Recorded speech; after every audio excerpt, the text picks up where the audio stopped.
call to order.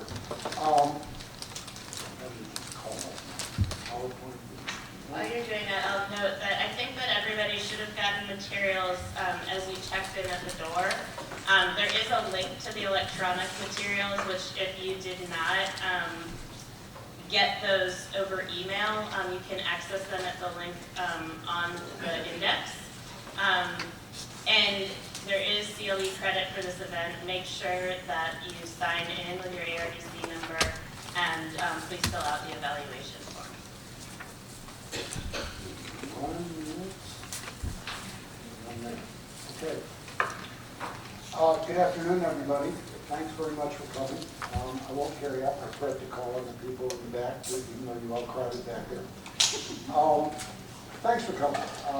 We want to discuss with you today a case that the three of us worked on with others from both Free Speech for People and our firm who were invaluable, which didn't end up very well, except for about a week. We figured it was taking about a week of having had Trump off the ballot.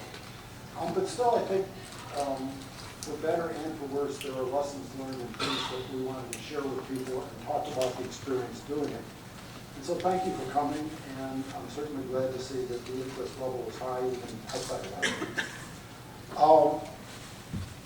Our law firm, your social peers resident again, that is Karen's and my firm, and Margaret Truesdale's and Justin Kosnowski, the rest of our legal team, and our many other partners and associates and friends here, had the distinct honor of working with John and Free Speech for People in the challenge to Trump's candidacy of the Illinois Republican primary ballot. We were also, this is a true, couldn't have done it without him, aided by Ed Mullen, who is one of the preeminent election lawyers in the city of Chicago, and whose expertise in the detail, the minutiae of navigating an election challenge case was absolutely essential and critical. So we had what we thought was a terrific team. I still think it was a terrific team. The outcome, thanks to the Supreme Court, was not what we had hoped. So briefly, those of you that don't know me, I'm the president of Hughes Social Peers. I've been doing civil rights and other kinds of complex litigation for, well, I just went to my 50th law school reunion, so I can safely say for about 15 years. My partner, Karen Lederer, who was the counsel in the case, is also a shareholder in the firm, extensive history in our firm doing a variety of complex cases all over the United States. And the originator of this case, the co-counsel lawyer client that brought this matter to us is sitting to my left, that's John Bonifaz, who is co-founder of Free Speech for People, and a pro-democracy legal activist of few peers in RS in this country, who has done some really groundbreaking work in the area of campaign financing, and now is doing groundbreaking work in the equally important area of election protection, keeping clearly guilty insurrectionists from being president of the United States. It's an honor to work with both of these people. It was an honor to work on this case. And with that, let me pass the mic. So, forgive me for turning around to actually see what the slide is up on occasion. Sure. But we're going to start by talking about the provision of the U.S. Constitution that brought us here. So Section 3 of the 14th Amendment was initially enacted in the Civil War, and it disqualifies from public office any individual who has taken an oath to uphold the U.S. Constitution and then engages in insurrection or rebellion against the United States or gives aid or comfort to those who have. And one thing that I want to point out, one thing it very clearly states, is that no person shall, without qualification, who has been barred from office under this provision, hold any office unless Congress has voted by a 2/3 majority of each House representation. So that means, by its own plain language, that this bar to office is in effect unless Congress votes by a 2/3 majority to remove the bar for any given insurrectionist. And the reason for that is that in the wake of the Civil War, it was abundantly clear that individuals who take an oath to support the Constitution and then use the power of their office to engage in insurrection or aid it must be barred from taking office again and trying to exert that power. Breaking the oath of office after using the power of the office to undermine the Constitution is a mistake that is too dangerous to be tolerated twice.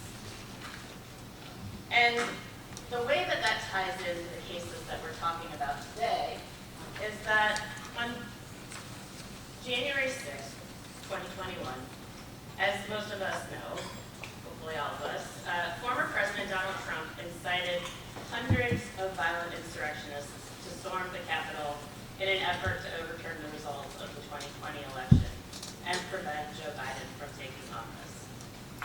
As a result, 5 people died, more than 140 officers were injured in the attack. Members of Congress, congressional staff, and the Vice President had to evacuate. It was a defining and horrific moment in U.S. history. For purposes of Section 3, January 6th was more than just a terrifying event that disrupted Congress. And it was terrifying, as these pictures can give some sense of. But for purposes of Section 3, one of the key aspects of the January 6th attack was that it had the goal of preventing the peaceful transfer of power that the Constitution prescribes. That brings it under Section 3 and qualifies it as an insurrection. And it also sweeps the office holders who took the oath to support the Constitution, but nevertheless incited and materially supported it within Section 3's purview.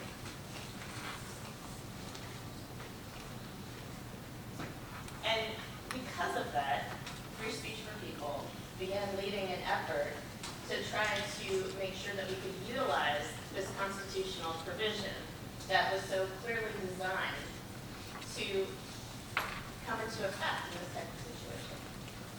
Yes, thank you, Karen. And I should also thank both you and Matt for all of your stellar leadership of this case with us. We were proud to co-counsel it with you and Justin and Margaret and Hughes Local Peers firm, and thank you all for coming out for this discussion. So at Free Speech for People, we did initiate in June of 2021, actually, this campaign to uphold Section 3 of the 14th Amendment. We have been around since 2010, so more than a decade of work fighting for our democracy, but after the insurrection, we thought it was critical to start this program to ensure that Section 3 of the 14th Amendment would be enforced. And we did that first by issuing letters to the chief election officials in all 50 states and the District of Columbia with the demand, really, that they enforce Section 3 of the 14th Amendment if Donald Trump were to run again, and he would be disqualified from public office and disqualified from appearing on the ballot were he to run for office again. And then we followed up with the first litigation in 150 years under Section 3 of the 14th Amendment in 2022. We challenged Marjorie Taylor Greene in Georgia, Madison Cawthorn in North Carolina, Andy Biggs, Paul Gosar, and Mark Fincham, all in Arizona. Mark Fincham was running for Secretary of State. The other two are members of Congress, as you may know. And those cases set important precedent, particularly the Greene and Cawthorn cases, for establishing that states can enforce Section 3 of the 14th Amendment, and that an amnesty act that was passed by Congress in 1872, which gave amnesty to ex-Confederates who were covered by the act along with future insurrections, that did not apply to future insurrections. Madison Cawthorn actually argued that it did, and that he was immune from that 150-year-old law, and the Fourth Circuit Court of Appeals found that that was inaccurate, and that the 1872 law did not apply to future insurrections. So that precedent helped set us up for the challenges that came forward against Donald Trump's eligibility in 2023 and 2024. And so we initiated several of those challenges at Free Speech for People. Citizens for Responsibility and Ethics in Washington initiated the challenge in Colorado, but we did file cases in Minnesota, Michigan, Oregon, Massachusetts, and then here in Illinois as well. And I'll reference Maine in a moment. But the first 4 cases to the left, Minnesota, Michigan, Oregon, Massachusetts, all did not reach the merits. They all ultimately decided that they were either going to wait in the case of the Oregon Supreme Court for the outcome of the Colorado case, or in the case of Minnesota, Michigan, and Massachusetts, that they did not have the authority to enforce Section 3 of the 14th Amendment. But the 3 jurisdictions in this country that looked at the merits of this question, that reached that question as to whether or not Donald Trump is disqualified under Section 3, those 3 jurisdictions found that he was. And that's Colorado, Maine, Illinois. Colorado, it was the Colorado State Supreme Court which found that in a ruling that ultimately led to the Trump v. Anderson decision out of the U.S. Supreme Court. In Maine, it was the Secretary of State. In that jurisdiction, voters challenged candidate eligibility before the Secretary of State, not before a court in the first instance. And she, after having a hearing and hearing the evidence and looking at the law, decided as well that Donald Trump is disqualified under Section 3. And then here in Illinois, we had that similar outcome from the court, the circuit court here in Cook County. So all 3 jurisdictions that looked at the merits of this question reached that decision that Donald Trump is disqualified. And so, as you know, as John referenced, here in Illinois, our team filed the Illinois challenge that briefly held that Trump was disqualified from the ballot. And I'm going to walk you through the mechanics of how that happened and what the process was, and the 2 fact finders that reviewed the evidence, some of the details of their decisions. Sure. What happened on January 6th ought to be mentioned, I think, before we go into the procedural process and given the outcome in front of the Supreme Court. I don't know, maybe there's some doubt. Every single trier in multiple jurisdictions that went to the merits of this challenge found that Trump had engaged in insurrection in violation of the provisions of Section 3 of the 14th Amendment of the Constitution, and therefore was unfit to run for or serve as President of the United States. It is important to keep that in mind, because nothing that has happened has stepped even an inch back from those conclusions of multiple people. What happened on that day started before the election. There was clearly a conscious plan on the part of Trump and some loosely defined inner circle to hedge their bets in the event of losing the election, which he did. That hedging of bets was based on propagating the illegitimacy of the election process that he had lost. We know that he started doing that from even before the election, saying the only way I'm going to lose this election is if it's stolen from me. There were then multiple lawsuits. There were then efforts to put up fraudulent groups of electors from a number of swing states. There were efforts to fix the Justice Department, to get legal opinions that the Justice Department refused to give. There was a rally organized. There was a huge effort on social media to encourage the most violent elements in the anti-democratic right in this country to come and participate. They did. They were directed to march on the Capitol. They did. They stormed the Capitol. They broke in. They put the seat of this democracy and those who serve in it in danger of serious injury or death. Deaths were caused. The center of our democracy was defiled. Let there be no mistake that this is what happened on that day. What we will now describe to you is how the legal proceedings reacted to that in the context of the laws that were presented to us.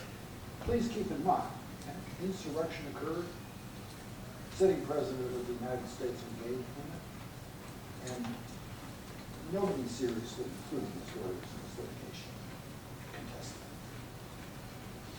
it. And Matt, I appreciate you going through that in some detail. The events leading up to January 6th and January 6th itself, and even quite a bit of what happened afterwards, is really chilling. And in the objection that we filed, which I really recommend that people take a look at, it's in the materials that we circulated, it lays out in painstaking detail a lot of the facts behind the timeline that Matt described. It's chilling. And the way to get at what happened through an Illinois ballot challenge is very procedural and less chilling. So we had the challenge of making sure that we could present this really horrific information and put it through the state procedure that allows for a ballot challenge to happen. And so we filed our challenge, which technically was called an objector's petition, filed it on January 4th, literally minutes after the Trump campaign filed nomination papers. We filed it on behalf of our clients, 5 voters from across Illinois with different political affiliations who all challenged Trump's qualification to be president under Section 3 of the 14th Amendment. And because we were doing this through Illinois state procedures, we brought our challenge under Article 10 of the Illinois Election Code, challenging the sufficiency of Trump's nomination papers.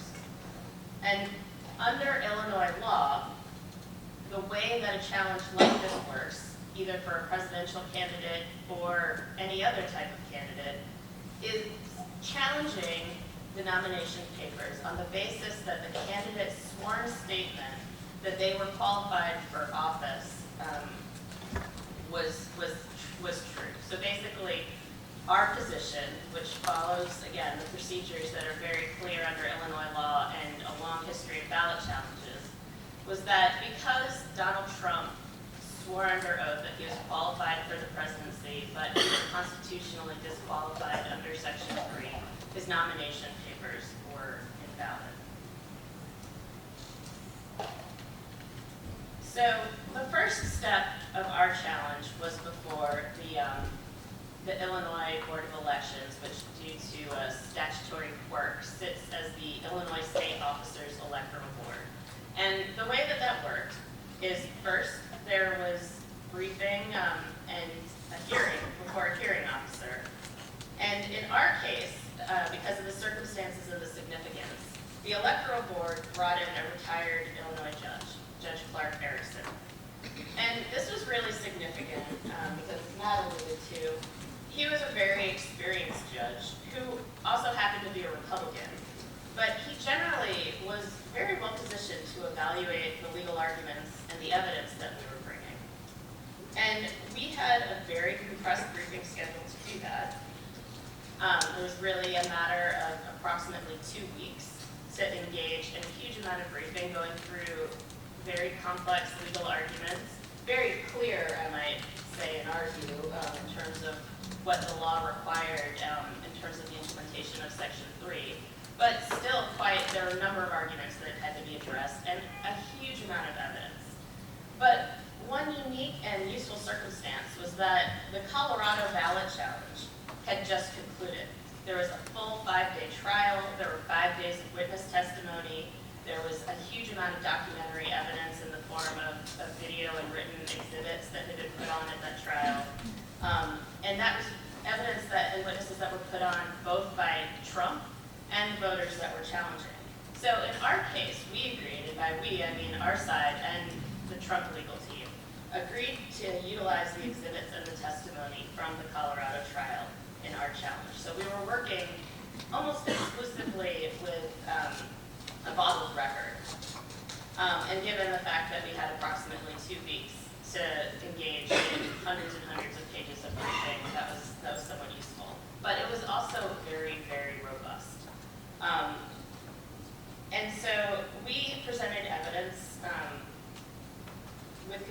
dispositive motions that totaled hundreds of pages.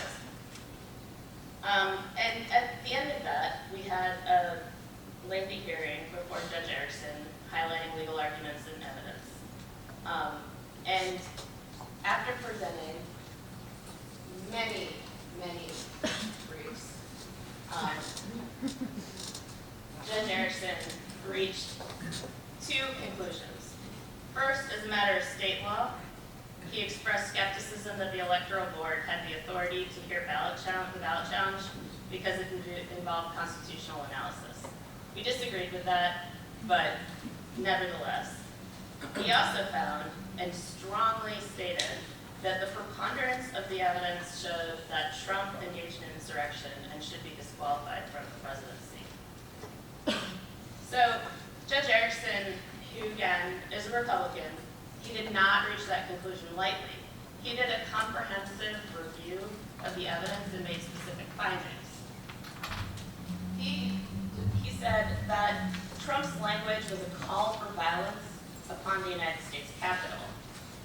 He found that Trump exploited the divided political climate for his own political gain. He found that Trump inflamed the emotions of his supporters to cause them to storm the Capitol. He found that the January 6th attack on the Capitol was for the express purpose of disrupting the peaceful transfer of power. He found that the tweet that Trump sent in the middle of the attack about Mike Pence was damning evidence that he intended for the insurrection to happen and to continue. And he found that Trump fanned the flames of the insurrection and then made so-called calls for peace only for plausible deniability. Based on those conclusions, among others, he reached the conclusion that the preponderance of the evidence showed that Trump engaged in insurrection and had to be disqualified from the presidency. So, with that decision, we began preparing to go before the Electoral Board for their vote. But there was an intermediary stage of the process that we had to go through first. And that was getting a recommendation from the Electoral Board's General Counsel. This is something that happens in all cases, and in many cases, the General Counsel essentially stamps approved on a hearing officer's decision. Sometimes she doesn't. Sometimes she reaches another conclusion. In our case, she certainly reached a different conclusion. The day before the board hearing, we received a recommendation from the General Counsel that admired this case in state election law questions that we are still trying to resolve in the appellate court that are somewhat of a side detour from the core issue about Trump. But what she said was that because Trump subjectively believed that he was qualified, even if he was not actually qualified for office, that was not enough under the election code. So basically, she held that electoral boards did not have the authority to preclude objectively unqualified candidates from the ballot unless those candidates knew they were lying about their qualifications. Like, I can't emphasize how deeply this deviates from the requirements of the election code and upending it is to electoral board determinations. Like a long history of Illinois court precedent and electoral board decisions. And just think for a moment about how this would work. If this were true, a candidate could not only decide on a number of issues, not to inform themselves of the law governing their requirements for the office that they're running for and get away with not meeting them for that reason, but there are constantly electoral board hearings about things like, are you a proper resident of the district that you're running for? Judges in this case, if they could let their attorney registration lapse and then, not know and run for office, it would be upending. The result would be so absurd that the General Counsel recommendation even said that the electors in our the objectors, our clients, we could have put on evidence from the notary that oversaw Trump's nomination papers to see if he said something like, haha, really getting away with this one. about that insurrection thing. Which in Trump's case might be credible, but I'm not sure. So, as you can see, it was a bit of a shocking decision. One that we received at approximately, 3 o'clock in the afternoon before we were about to go before the electoral board. So then we went before the electoral board. And as I think everyone in the room knows by now, the electoral board decided to accept the general counsel's recommendation, illustrating a deep reluctance to engage with the merits of this challenge. And I'm going to play a clip that hits home exactly how discordant this was. So basically, there was a motion by one of the electoral board members to accept the general counsel's recommendation. And the takeaway was that there's some more legal gobbledygook in there, but they said we're either accepting the general counsel's recommendation or we agree we don't have the authority to hear the challenge at all because it presents constitutional questions. And then this Republican member of the board spoke before voting. I'd like to make a statement before I rule on this. I wanted to be clear that this Republican believes that there was an insurrection on January 6th. There's no doubt in my mind that he manipulated, instigated, aided, and abetted an insurrection on January 6th. However, having said that, it's not my place to rule on that today. So I will say yes to the motion as far as not having jurisdiction to rule on that fact today. So that was what we were left with, an electoral board that unanimously reviewed the evidence, reviewed Judge Erickson's findings, and decided to decline to engage with the merits of the challenge. And so then we went on to the next step to appeal that decision. We appealed the case, which put us in Cook County Circuit Court before Judge Tracy Porter. And after additional detailed briefing, in addition to what had already been presented to Judge Erickson, and a 4-hour hearing, she made a comprehensive review of the evidence and, like Judge Erickson, determined that Trump engaged in insurrection and was constitutionally disqualified from office. As you can see on the slide, she found it quite notable that the electoral board refused to engage in any of the factual findings.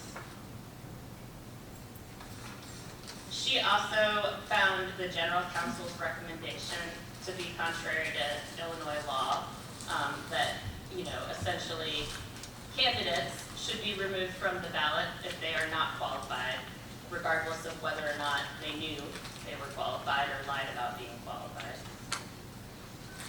She analyzed a number of legal arguments that Trump made, both in our case and also in the Colorado case, which we'll talk a little bit more about later, and found that Section 3 of the 14th Amendment fully applies to a candidate for president who engaged in insurrection while in the office of the presidency. So she issued her decision holding that Trump had engaged in insurrection and was constitutionally disqualified and could not run for president. She issued that decision on Wednesday, February 28th. And of course, during that time, that little case from Colorado, Trump v. Anderson, was pending before the Supreme Court. The next Monday, March 4th, the U.S. Supreme Court issued its decision. So I'm going to pass the mic metaphorically to John. Thank you, Karen. First, I just want to come back to Matt's recognition of Ed Mullen, who is another critical member of our legal team in this case. As Ed well knows, these challenges to candidate eligibility happen all the time in Illinois, and they happen actually all the time in many states throughout the country. This is not a unique thing that was happening in this case with respect to the actual law. And in fact, in Trump v. Anderson, I just want to highlight what was not said before I go to what was said. What was not discussed at all by any of the justices was the long history that has occurred in this country with respect to challenges to candidate eligibility, even at the federal level, even at the presidential level. This is not the only disqualification in the Constitution, of course, with respect to serving in the office of the presidency. You have to be 35 years of age or older by the time of the inauguration. You have to be a natural-born citizen. There's some controversy around whether that should change, but that is still a requirement, and there has been litigation under both of those qualifications where a person younger than 35 in California sought to be on a party primary ballot. The Secretary of State denied her. She was 27. They denied her the ability to be on that primary ballot. She litigated that up to the Ninth Circuit. The Ninth Circuit said that California had the authority to bar her from the ballot for being under the age of 35. There was a naturalized citizen in Colorado who sought to also run for president, and he wanted to challenge on equal protection grounds the natural-born citizenship requirement. And there, again, the Secretary of State of Colorado found that he was not qualified since he was not a natural-born citizen, and none other than Judge Gorsuch at the time of the 10th Circuit Court of Appeals wrote the opinion that found that Colorado had the authority to protect the integrity of its elections and apply these constitutional qualifications with respect to ballot access. So those cases have been on the books for years, and yet this Supreme Court did not reference that history at all, did not reference any of the history of age or natural-born citizenship requirements being established by the states as a basis for blocking candidates from serving on their ballots. The other thing the Supreme Court did not do with its decision is discuss at all, as Matt highlighted, what happened on January 6th. There was no discussion whatsoever with respect to the insurrection. There was no discussion about the facts of this case in terms of Donald Trump being disqualified, having incited the insurrection. They left the holding of the Colorado State Supreme Court with respect to the insurrection happening on January 6th and with respect to Donald Trump engaging in insurrection. They left that aside. They were silent on that. And I think it's critical to emphasize that, again, there's only 3 jurisdictions in this country that have gone to the merits on that question, and all 3 have found January 6th was an insurrection, Donald Trump engaged in it. The Supreme Court didn't touch any of those findings. What they did decide was the question of whether or not states have the authority to enforce Section 3. And they invented an exception under Section 3 of the 14th Amendment that only applies to federal elections. They said states are free, under their analysis of Section 3, to enforce Section 3 against state and local candidates. So if you're running for governor or attorney general or even dog catcher in your state, and you participated in an insurrection, engaged in that insurrection, you could be disqualified under Section 3 of the 14th Amendment. The state could keep you off the ballot. But if you're running for federal office, the states have no role.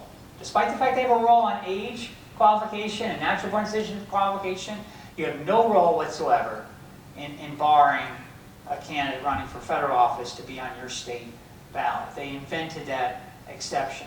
But 5 of the justices went further. It was termed a 9-0 decision, but it was important to emphasize who decided what. 5 of the justices said that the only way for Section 3 of the 14th Amendment to be enforced against federal candidates was by Congress passing enforcement legislation to allow for that. There was only one remedy. Congress had to go ahead and enforce it with enabling legislation. The other 4, Justices Barrett, Kagan, Sotomayor, and Jackson, did not agree with that and found that there was no reason for the court to go beyond the facts of this case and to extend into this analysis of how Section 3 will be enforced against all federal candidates going forward. And I would also just emphasize here that there was one justice of those 5 who decided the majority holding that was completely conflicted and should not have sat on this case, and that was Clarence Thomas. His wife, Ginny Thomas, was directly involved in the Stop the Steal movement to overturn the 2020 elections. He had no basis sitting on this case and deciding it. And if, imagine, that there was the integrity there to recuse himself, then there would have been only 4 justices saying that Section 3 can only be enforced by congressional action, and 4 justices saying no, the door remains open for other ways of federal enforcement, namely through the federal courts or through a federal prosecution. Justice Jackson, in the February 8th oral argument, specifically asked about what the avenue might be in federal court on this. So there is a cloud of corruption over this case. In addition to all the other critiques I know we're going to share about how wrong this case was, there was one justice who had no business helping to decide this case. I'll turn over to Matt. Yeah, you know, at the ACS Board of Advisors meeting that we were just chatting about, the American Constitution Society, at the end of the meeting in the open session, one of the ACS members there said, yeah, you know, I got a question about that case. How could Clarence Thomas be sitting on it? Which is a very good question. The answer is, of course, self-policing doesn't work well at the Supreme Court level, just like it doesn't work well in most other contexts. But it's a very important point to make that if any set of even minimal ethics standards were applicable to the court at the time of this ruling, it would have been otherwise in terms of the stripping of the federal government of its authority to enforce this provision. That's a fact, just like what happened on January 6th is a fact. A few perspective comments I get to make, I guess, as the old guy. You know, when I started doing this lawyering stuff, which is now over 50 years ago, it was 1970 when I got off to law school, none of my wildest dreams and none of my worst nightmares included participating in an effort to prevent a former president of the United States who had engaged in an armed insurrection to prevent the peaceful transfer of power, to litigate to preclude that person from again obtaining the office of the presidency of the United States. If you had told me as a young lawyer that that was in my future, I would have, you know, asked you what you were smoking. We live in this strange time of both great connectivity and tremendously great disconnection, and it's confusing. We've been mass-fed all of the facts of the world. They're right here. All of the facts I could ever possibly want in the world are a few keystrokes away. And so are all of the lies that you could possibly conceive of. They're all a keystroke away. And in that context, you know, democracy gets tested. The facts of this case, please, if you come away from this with nothing else, please keep this in mind. The facts are essentially undisputed. Nobody seriously, yes, there are, you know, we got client calls from people saying he's never been convicted of insurrection, and you don't know what you're doing and so forth, but yeah, okay. Setting aside the truly irrational or those that don't want to face the facts. He did it, he's guilty. How do I know that? He bragged about it. This isn't Sherlock Holmes. Right? This is about as open and notorious and active misconduct as you're ever going to see in your life. And yet, our legal system has failed thus far, at least, to protect us from, you know, it would be a discomforting thing, maybe, if somebody too young to be president somehow ended up being president, or maybe Henry Kissinger, he was born in Germany, he became the president, and that would violate the Constitution. Those things have substance and reason to them, whether or not you agree with them. But taking a pass on the President of the United States, who actively attempted to prevent the peaceful transfer of power the last time he was the President of the United States, can't be done without forgetting there was a civil war in this country in the 19th century, which led to the passage of that provision. And that's what just happened. You know, if we're lucky, and democracy survives, because there's no guarantee of that, right? This is a relatively new experiment since the Enlightenment that this country and a few others are dabbling with. And some days it seems to go better, and some days it seems to go pretty poorly. The day the Supreme Court ruled, it fared very poorly. But if we are lucky enough to move forward as a democratic nation and society, hopefully we'll look back on this ruling like we look back on Dred Scott. This was the court failing in its role in a profound way that hopefully a later composition of the court without obvious, open, and notorious ethical conflicts of interest can revisit and in their court-like way sort of modify it out of existence or into the cornfield or wherever you send horrifically bad Supreme Court opinions that are then regretted. If we're lucky, we'll regret it. In fairness, okay, the view of the 9 justices, what the unanimous court actually agreed on, makes a certain degree of tidiness sense, okay, or federalism sense, if you want a more highfalutin word for it, right? The federal government ought to be the government that decides who the candidates that run for federal office are, right? There's a logic and tidiness in that. That's not what the Constitution says. We're supposed to be applying original intent to interpreting the terms, but setting aside all that silliness, okay, there's at least a coherence to part 1 of this rule. But part 2 of this rule is invented out of whole cloth by the illegitimately constituted, because of Clarence Thomas, 5-person majority of the court. I defy you, go back and read this provision of the Constitution and a handful of cases that were decided when it was passed in the 19th century, and the reasons for it, and the way it was received, and what the proponents and opponents said when it was being debated. I dare you to come up with any support for the proposition that the entire federal government is stripped from any authority to enforce this and only this provision of the Constitution without some separate piece of legislation that we all know this Congress is, they can barely pass a budget. We all know this Congress is not going to come up to our rescue at this point. It's not there.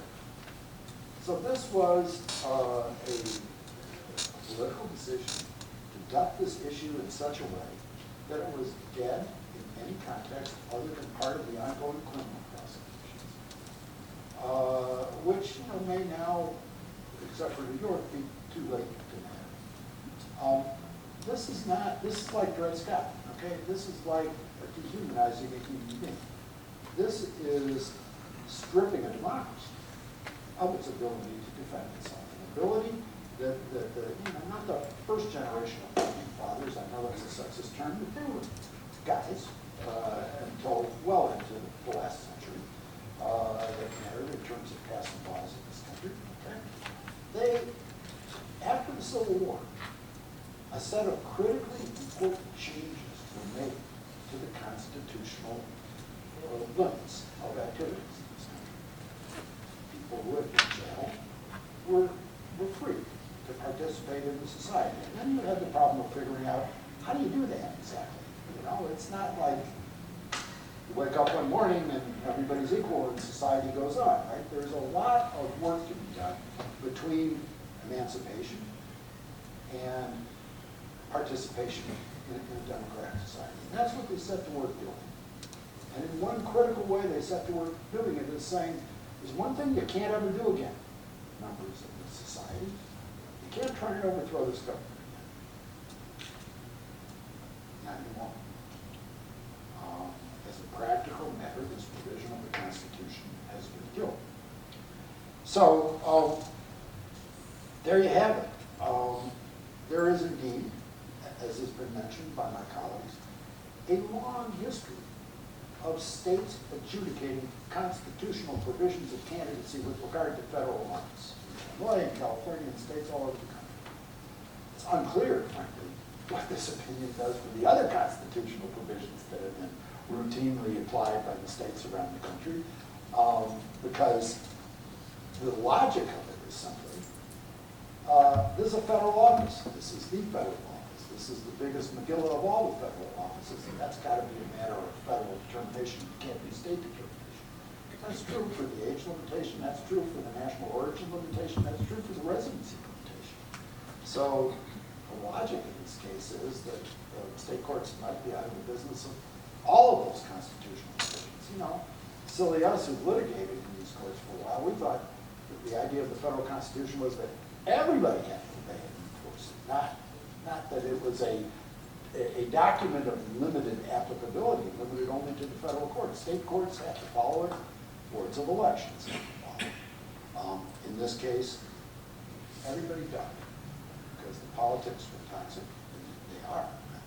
I think there's no outcome of this litigation that doesn't fan some claims that are out there now. That's just comes with the territory. But the outcome here is shown, and I think should be looked by any serious lawyer as nothing other than that. And in terms of slightly more optimistic comments, and I've got to be very careful about how far I go in this direction, there's an election coming up, and it's terribly important, unlike the primary that just happened, that as many people as possible participate in the election. So, something happened in the courts that has been our home for our professional careers that we find offensive, dangerous. Hopefully, there'll be a response by the country.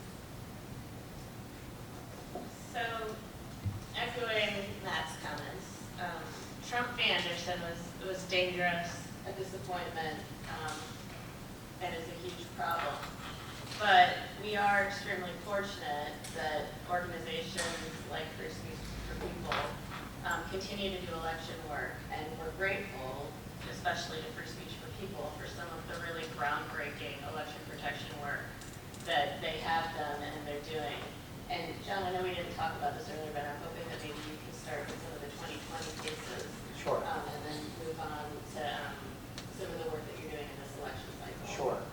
If I may, I'd just like to add a few more critiques to Matt's very critical reference of Trump v. Anderson. So there's three other points I would just make about the opinion. Number one, the opinion relies on Section 5 of the 14th Amendment for the theory that there needed to be congressional action taken in order to enforce Section 3. Section 5, as we know, says that Congress has the authority to pass legislation to enforce the provisions of this amendment. But it doesn't say that Congress shall or Congress must. And yet the court relied heavily on this idea that Section 5's presence in the 14th Amendment made clear that there needed to be congressional action. It does not struggle at all in finding that with how they reconcile that opinion and the long history of enforcement of Section 1, the Due Process Clause, the Equal Protection Clause, without any congressional action. States all over the country, as we know, enforce the federal requirements under the Equal Protection Due Process Clauses under Section 1, and there's never been a requirement that there be congressional action before they do that. So that's point one of the error of the ruling. Point two, on this patchwork argument that the court made, that, well, you know, we can't have this patchwork situation where some states are deciding Donald Trump's disqualified and others are not. Yeah, and that's why we have a Supreme Court. This case was before the United States Supreme Court. It could have ended any fear of a patchwork by making a ruling for the nation. So when Justice Kagan asked in the February 8th oral argument, well, why should Colorado decide for the nation? The answer is Colorado's not deciding for the nation. You are. You're the Supreme Court. It's your job to decide for the nation. The third point I would just make is with respect to the text of Section 3 itself. It includes, as you may know, a very key provision that allows for this disability, this disqualification to be removed upon a vote by 2/3 of the House and the Senate. And in fact, after the Civil War, ex-Confederates sought that disqualification removal. They sought that provision, and they applied to the Congress, and they would get bills that were passed to remove them. And then, of course, the Amnesty Act of 1872 was enacted. This decision erases, effectively, for federal elections, that provision. It now says no longer is the bar 2/3 of the House or the Senate.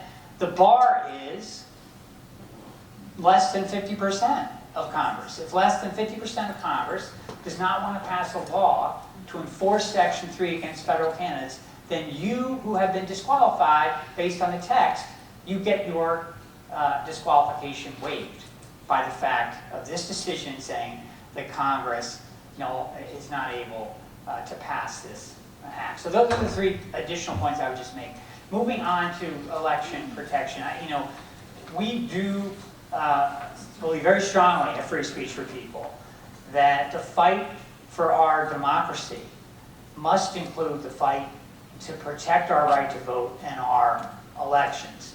And we know that this is an evolving struggle from the nation's inception, when only white male property owners have the right to vote. There has been an evolving struggle for this right to vote, but that fight continues to this day with forces in this country who do not believe and do not support a multiracial democracy. So we have been engaged since the 2020 cycle in a series of voting rights election protection cases, and I'll just reference a few that we did in 2020 and then come to the current cases. In 2020, among those that we brought involved a case challenging voter intimidation in Minnesota. This was Council of American Islamic Relations Minnesota v. Atlas Aegis. Atlas Aegis is a private mercenary company out of Tennessee that was recruiting ex-special forces on military sites to show up at the polls in Minneapolis and St. Paul as armed agents to guard, in their view, against Antifa and Black Lives Matter. Now, we don't, at Free Speech Appeal, we don't really follow much of what's going on military sites, I will confess, but we do follow what happens in a newspaper like the Washington Post, and the CEO of this company decided, when a reporter caught what was going on with this advertising on military sites, the CEO of this company decided to speak out further with an interview to this reporter of the Washington Post. So within really a couple of months before the election, in September, the Washington Post published this piece about this plan of this company. They were actively recruiting ex-special forces, and this CEO was willingly talking about why they wanted to bring armed agents to the polls. Section 11B of the Voting Rights Act makes clear that voter intimidation is prohibited. This is classic voter intimidation. You cannot have armed agents showing up at polling sites to intimidate people from voting. We brought litigation in federal court in Minnesota. We had a Trump appointee assigned to it. We won a federal injunction that barred this company's plans from being implemented. And then we won a consent decree going through the 2024 cycle that would bar this company from engaging in any further such activity. Another case we brought was in Arizona. This dealt with the impact of the pandemic on voter registration activity. Mi Familia Vota v. Hobbs. And that case really argued that the impact of the shutdowns that we had all around the country, of course, for Arizona meant that those who were engaged in voter registration activities, including our client, Mi Familia Vota, which is a national civil rights organization, that their inability to register people to vote during that summer of 2020 because of the shutdown meant that the voter registration deadline should be extended to allow more time for people to register to vote, despite the deadline in the state statute. We won a federal court order that extended the deadline ultimately by 10 days, that allowed 35,000 new voters to register and vote in the general election. Of course, the margin there was much smaller, and that was an important victory. And then the third case I'll just reference, Mi Familia Vota v. Abbott. This was a case out of Texas that also dealt with unsafe voting conditions. There was a mask mandate in all public places in the state of Texas except polling sites. For an unexplained reason, polling sites, the governor decided would not be a place where the mask mandate was in place. There you could go up and vote without that mask requirement, but in addition to that, there were concerns around long lines, from voting machine breakdowns, from limited polling sites, from limited early voting opportunities, and all of this we challenged in federal court under the Voting Rights Act. And there, and the NAACP, Mi Familia Vota were our clients, and there we ultimately won a Fifth Circuit ruling that found that this kind of health emergency could apply with respect to voting rights concerns and voting rights conditions, and sent it back to the district court, which had denied the relief we sought in the first instance. The district court then went ahead in its follow-up hearing and agreed to apply the mask mandate to the polling sites. And then when it went right back up to the Fifth Circuit very quickly, the Fifth Circuit applied a doctrine that says it's not possible to make changes before an election, and said it's too soon before this election to now apply that mask mandate. So ultimately it was not applied. The pending cases we have now are in Arizona and Texas dealing with voter suppression laws that have been enacted, fueled by the big lie after the 2020 election that there was massive fraud in the election. Those cases remain pending. The Texas case has gone through trial. There our clients are being the vote to NAACP, and actually the NAACP is in a different consolidated case with us in that case. And then in Arizona, those cases deal with other provisions that the state legislature has enacted that also are designed to suppress the vote. These are measures like requiring proof of citizenship when that's not a requirement when you register under the National Voter Registration Act at the DMV or anywhere else. Provisions that say that if your ballot doesn't have the signature on the envelope, if it's a mail-in ballot, the Secretary of Arizona, Secretary of State had allowed up to 5 days to cure that. Now they say you have only until 7 o'clock that night, so if you're living in a location that's far from the election office, particularly if you're on a Native American reservation, you're effectively blocked from getting your ballot cured. So those provisions are being challenged. And then we also are continuing the fight against voter intimidation. We have a case pending in Colorado that's on behalf of the NAACP of Colorado, Nickmay Vote and Leland voters.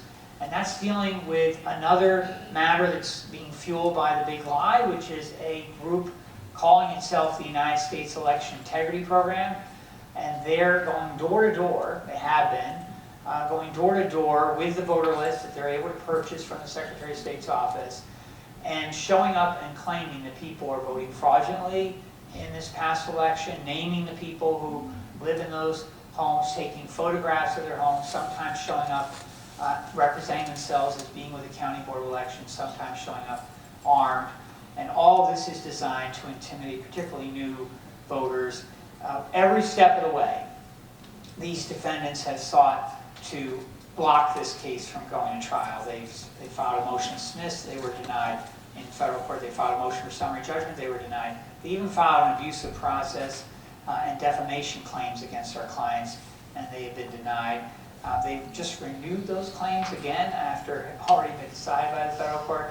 This matter is headed toward trial in July, and it has the ability to set an important precedent that you cannot take your voter intimidation scheme that you may have planned for the polling sites and move them to people's homes and go door to door with these kinds of threats and fraudulent claims. So that's an overview of some of the cases that we're involved in still on the voting rights front. So, you know, we're grateful for Speak for People for doing this work, but that really leads to the question of, like, what else can we do? What can we, as the lawyers in the room, what can we, as the concerned people in the room, do to support election protection work? And we'd like you to leave with some ideas about that. Perhaps this can be somewhat of a call to action. You know, first and foremost, there are so many opportunities to volunteer for election protection activities. Our firm often works with the Chicago Lawyers Committee for Civil Rights. There are other organizations here in Chicago that have opportunities both for attorneys and non-attorneys to do that work. For the lawyers in the room, you know, it's really critical to provide pro bono legal support for cases like the ones that John is referencing. We're going to see more cases as it gets closer to the election, and there's just going to be a need for more legal work on these issues. So keep that in mind and look for opportunities. And then really critically, as people, lawyers, non-lawyers, we all should try to give financial support if we're able to the organizations on the ground, because, you know, as you heard from John, it is so resource intensive to fight these battles, like to have to file motion after motion and go to trial against, these defendants that are doing everything in their power to try to secure the right to continue voter intimidation and suppression. So I don't know, Matt, if you have additional remarks on that. Yeah, and I want to make time for questions. I just want to say that, in my long run of this, it has been disturbing to me that it seemed to me for the longest time that conservatives understand the importance of the exercise of franchise in this country, but progressives largely do not. For instance, I submit to you, there is no voter fraud problem in the United States. I'm not telling you no voter fraud occurs, of course, in a big country like this. Somewhere out there, there's somebody stealing a vote in every election. I'm sure that's true. But it is immaterial. It is something of a bygone era for the most part in this country. I cut my teeth here in Chicago, where elections used to be like World War III. And anything went. There was intimidation in the polling place. There was illegal payoffs to judges. When I started practicing law, you couldn't get your cases called in the branch courts without bribing a clerk, literally. This town was wide open.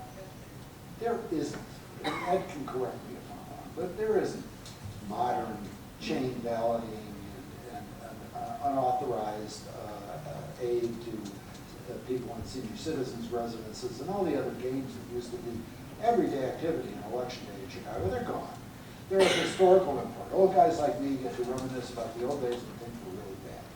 That's pretty much true around the country. The number of serious incidents of voting fraud is negligible. It's inconsequential. We run elections pretty well and pretty clean. Look at all the scrutiny that the 2020 election was subjected to by Trump, among other people, and it came up clean, with a clean bill of health. Justice couldn't find anything. The state AGs couldn't find anything. The courts couldn't find anything, and that's all over the country. And still, the political discourse in this country with regard to elections is very heavily focused on eradicating election fraud. Undocs are going to vote, or young people are going to vote, or God forbid, whatever your nightmare scenario is, it's saleable. The fact is, we do have an election problem in this country. It's called turnout. The turnout levels for most elections, most places in this country, are embarrassing. They're abysmal.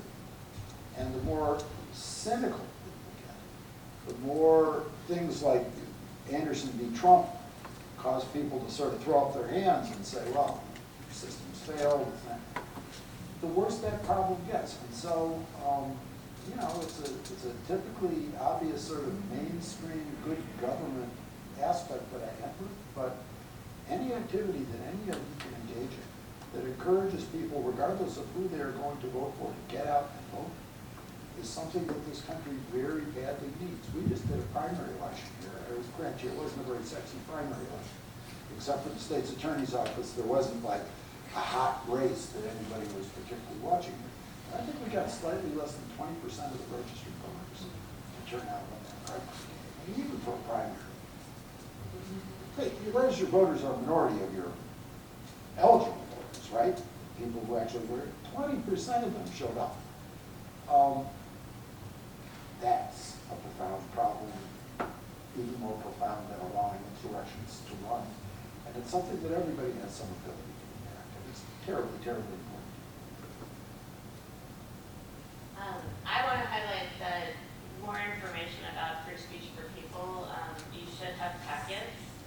And John, I don't know if you want to say a little bit about what's in those packets. Yeah, those packets, if you didn't pick them up, they're at the table in the entrance, and they have information about all of our work on the democracy front, including taking on big money politics, protecting our elections, upholding Section 3 of the 14th Amendment, and to the extent that people are interested in signing up and learning more about our work, please do that at our site, freespeechforpeople.org, and if you're so inclined to support our work, we welcome that.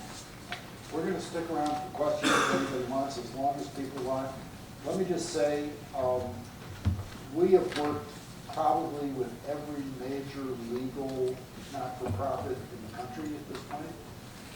If there are some that we've missed out there somehow, I don't mean to insult you, but I mean, that's what we do. We've partnered with public interest organizations as long as I've been in the firm, which goes back to the 80s, and we've never been more impressed or had a better working relationship than we've had with Free Speech people. They are not only on the good guy's side of critical issues, they're very sophisticated legally. And it's really been a wonderful working experience for us to have this opportunity. So Thank you, I want to Matt. thank you. Thank you, Matt. So if folks have questions, then Sarah? So I used to be David Orange staff with the West African County Clerk. So I used to administer the American County. So I know a lot about it. And I have friends on both sides of the state's attorney's race this time. And what they saw, I would love for free speech for people to like look into, but hundreds of ballots, people were disenfranchised because they dropped it off on election day, but the post office did not postmark them. And this election was decided by fewer than 1,500 votes. Yep. So this is a really big deal, and somebody may have lost this race over those ballots. Yes. And if it's going on here, it's going on everywhere. And this is dysfunction within our post office. And someone has to look into it and do something about it. So the post office delivered the ballots, but did not actually mark them. Is that what They you're did not mark them if they were dropped off on election day. saying? By the post So office. By the post they weren't office. delivered in time. The question is when they were received postmarked. Right, so they might be they were postmarking them, and my friend was in the room, she saw this herself. They're postmarked, I don't work at the post office, but some digital thing that said like 12:01 or 12:04, AM. So clearly, they dropped them off at the post office Yes. on election day, post office. They weren't dropping it off at midnight. And so I think that this. No, I think is it's a worthy serious into concern. in Yeah, tight yeah, states. absolutely. Yeah. I don't know what you guys do on that front, but like. We haven't taken up a case like that, but I think it's serious that you had so many ballots in such a close race. I actually followed that from afar because I know Clayton Harris, the candidate from way back. But yeah, that's a concern. Well, if you want to talk to this campaign manager, she's a Okay. very good All right. friend of mine. Okay. Or his lawyer. Okay. All right. We got all the Sounds usual, like we should all have a conversation. we got all the usual suspects. All right. Good. Hi, Jalen McClinton, Vice Chair of the American Constitution Society Chicago Lawyer Chapter. I know you all talked a lot about election protection in relation to democracy. I'm curious if you all could kind of expound more about Supreme Court reform or court reform and the relation that plays in kind of upholding our democracy. I know earlier you kind of alluded to the fact that Clarence Thomas probably should not have been a decision maker in this case that was before them, but beyond that, curious if you have other thoughts about court reform and the impact of that on our democracy. That's a quick question. Can I take it? Yeah. Okay. So actually, that gives me an opportunity to introduce two of my colleagues who are here with me. Alexander Flores-Cote is our campaign director, and Lisa Chang is our director of development. And we actually just launched a campaign called SCOTUS Reform Now. It's at scotusreformnow.org.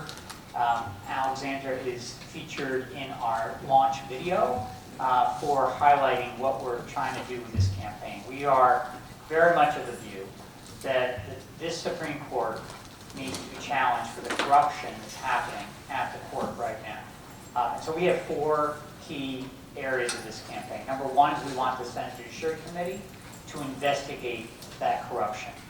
Back in December, the Senate Judiciary Committee authorized subpoenas against Leonard Leo and Harlan Crow with respect to this kind of investigation. After a fair amount of advocacy by other groups like ourselves, pushing for this. And then they took months, Dick Durbin in particular, took months to issue any subpoena. And the first subpoena did finally get issued against Leonard Leo not too long ago. And as you may know, Leonard Leo quickly announced he was not going to comply with the subpoena. Now, we've had other people go to jail when you don't comply with a subpoena from Congress, but somehow there's been no response from the Senate Judiciary Committee and the Senate Judiciary Committee chair with respect to Leonard Leo's response. So we want to see enforcement of the subpoena against Leonard Leo. That's in this discussion, in this campaign. We also want to see the subpoena that was authorized back in December against Harlan Crow. We want to see that issued. That has not yet been issued. So that's number one. Senate Judiciary Committee needs to do its job and investigate corruption at the Supreme Court. Number two is, we have been calling for some time now, and we're making that clear with this campaign, impeachment proceedings against Clarence Thomas and Brett Kavanaugh. Clarence Thomas, for the incredible corruption that's happening with respect to his taking of luxury gifts and all these different benefits from billionaires who are funding him, namely Harlan Crow, but others, without reporting them whatsoever. We think there's a basis there for an impeachment proceeding, but also then his refusal to step down from cases where he has these direct conflicts. And Brett Kavanaugh dates back to the hearing, his confirmation hearing, and the way in which he covered up what happened with respect to the credible sexual assault allegations and the disrepute that he's brought on this court. Now, you may know, you may have heard, there was a film shown at Sundance, the famous film festival last year, about this question of what more happened that we don't know with respect to Justice Kavanaugh and the cover-up that occurred. And then that film did not get distributed, and people wonder, well, why didn't that get distributed? Well, what we have heard is that the reason why it's not yet been distributed is they got flooded. The producers of that film, the director of the film, got flooded with new information as to respect to Brett Kavanaugh's role in the cover-up. And we have been told through the grapevine that that film is now going to finally come out this year, as early as next month.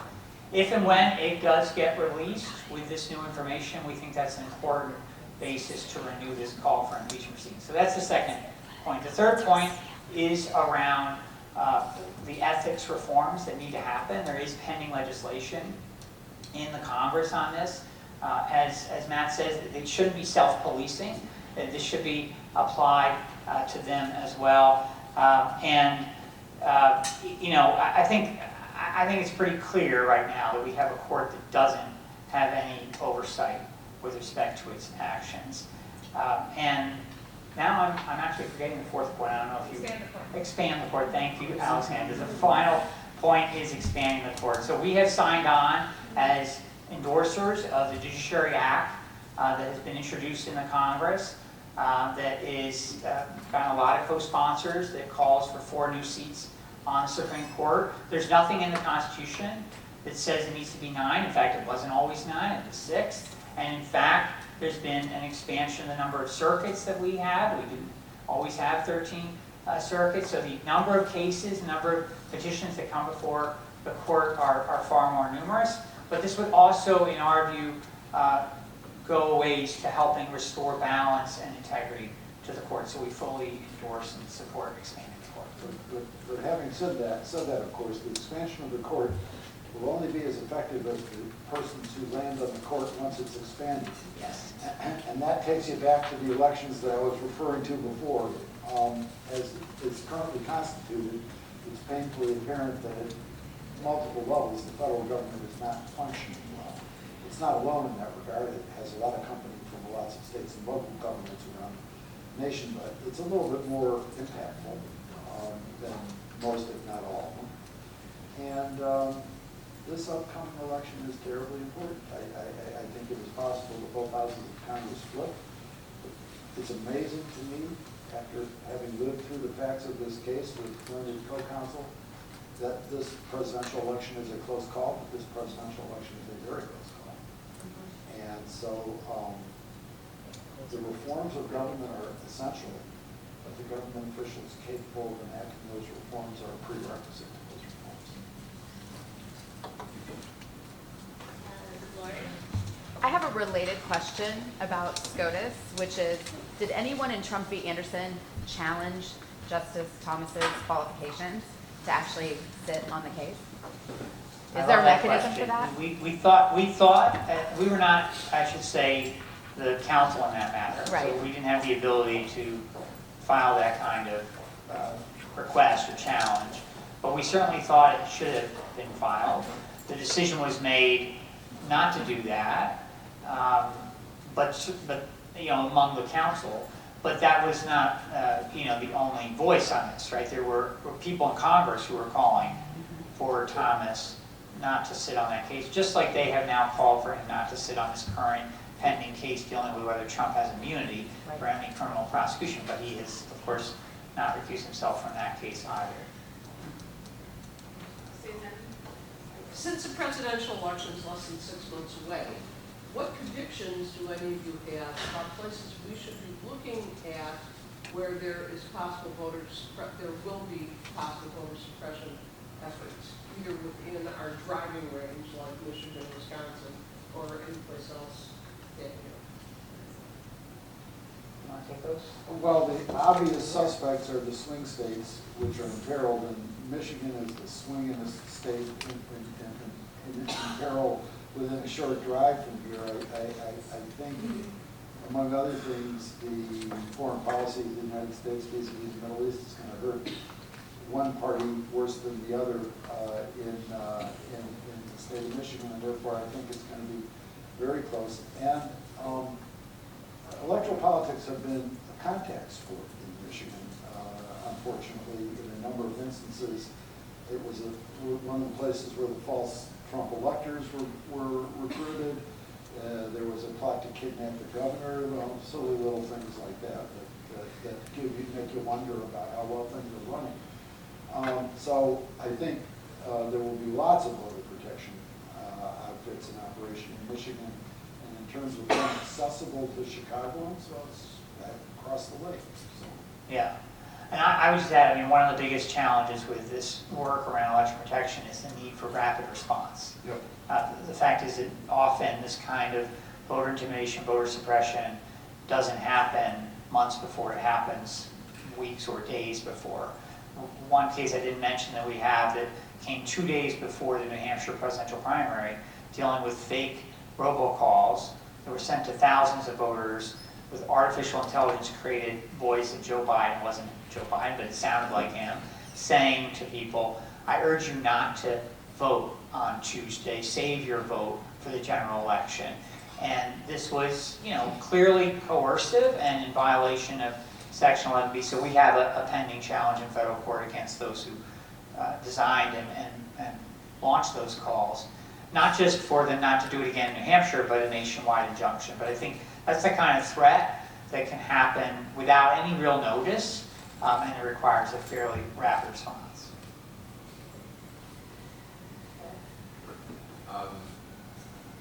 In light of this Boulder versus Shelby County versus Boulder decision, which on the pre-clearance requirement of the Voting Rights Act, are there efforts underway to undo the rest of the Voting Rights Act?